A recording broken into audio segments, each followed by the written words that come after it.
Today I'm going to show you how easy it is to replace a broken rod tip like I've got here. This is an MHX CB907 blank. I broke the top 2 inches off and I'm going to replace it, put a new guide on, and I'm going to be able to bring this rod back to life. Now I want to point out the rod is no longer going to be a 7.6. It's going to be roughly a 7.3, 7.4-ish. It's going to change the action of the rod a little bit, but overall, I'm actually excited to see how it performs because I think I might be able to use it for a couple of different instances, a couple new techniques. Overall, it's just going to allow me to still use this rod and replace the broken rod tip. So in this case, because I've broken it off so close to the tip, it doesn't change the overall blank size that much in terms of the width. If I were to break this down, more than a foot or a foot and a half, you're probably not going to be able to replace the rod tip.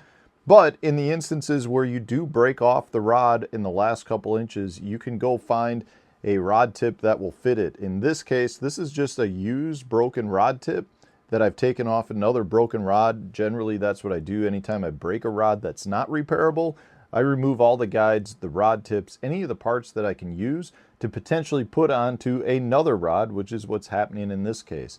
Now, if you're not familiar with measuring your rod tips, you can go get a simple board like this. This is from mudhole.com, and it allows you to take the tip and just measure it to find out exactly what size it is. So in this case, this is a size 6. So I know right off the top that that's what I need. Now, if I had some other rod tips, you could just put those on, trial and error, and figure out one that works. But maybe you wanted to order a new one, or maybe you just end up breaking the ceramic guide out of one and you want to replace that rod tip. This is a simple way to know what size your rod tip is that you need to replace it. So in this case, I'm just going to take the rod tip. I've got some rod tip glue, and all I'm going to do is heat up the glue. And we've got a nice snowy day here in Wisconsin, so it's a perfect day for rod building. I take it, and I'm just going to put some glue right on the rod tip itself, the actual blank tip. And then I'm going to take my heat again, just apply a little bit. Don't apply direct heat to the actual tip itself. Now I'm just going to spin that down into place. And don't worry about getting it lined up perfectly. You can always heat that back up and reposition it. In this case, I think I've got it lined up perfectly.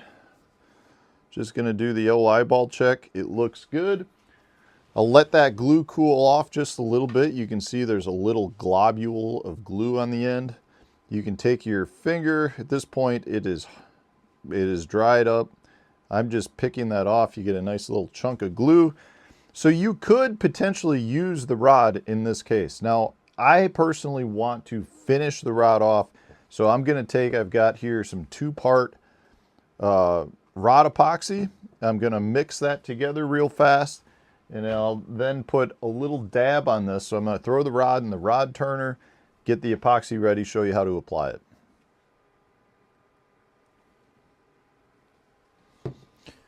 So I'm just taking equal parts now of both the resin and the hardener.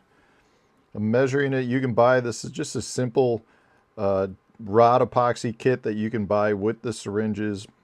You can go check them all out at mudhole.com. They allow you to measure perfectly because with the 2-part epoxy, that's the whole key, is you want to make sure you've got the correct amount of hardener and resin and stir appropriately. If you have too much hardener, it potentially won't work. And if you have too much resin, it won't ever harden. So you just want to make sure you use equal quantities. You can buy that for a couple of bucks. I'm just mixing it right now to make sure I have it fully mixed together. So I've got it all mixed up. I'm going to just take a disposable brush, and now I'm just going to put a little bit right on the tip. Hopefully you can see that. Let's adjust you down if you can't.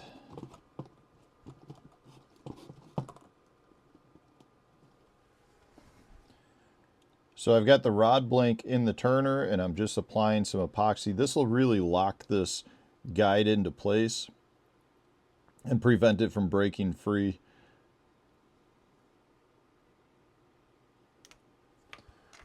And then I'm just going to take a little bit of heat and just get rid of some of those air bubbles and let that fully lock into place. And then we'll let this cure overnight. Give it about 24 hours to really lock into place, and we're going to be good to go. Nothing special about that. Just a really simple rod fix. Takes you a handful of minutes. Literally took us probably, I'm going to say 5 minutes total to do this. It's simple. All you need the replacement guide, you need some of the 2-part epoxy, you need the rod tip glue. You can do the rest very easily at home. Don't throw your old rods out. You don't necessarily even have to take them to a repair shop where they're going to charge you a bunch to do what you could do for a few dollars. Hopefully this was helpful for you. If it was, hit the like button, subscribe to the channel if you haven't already. Stay tuned, new video coming out tomorrow.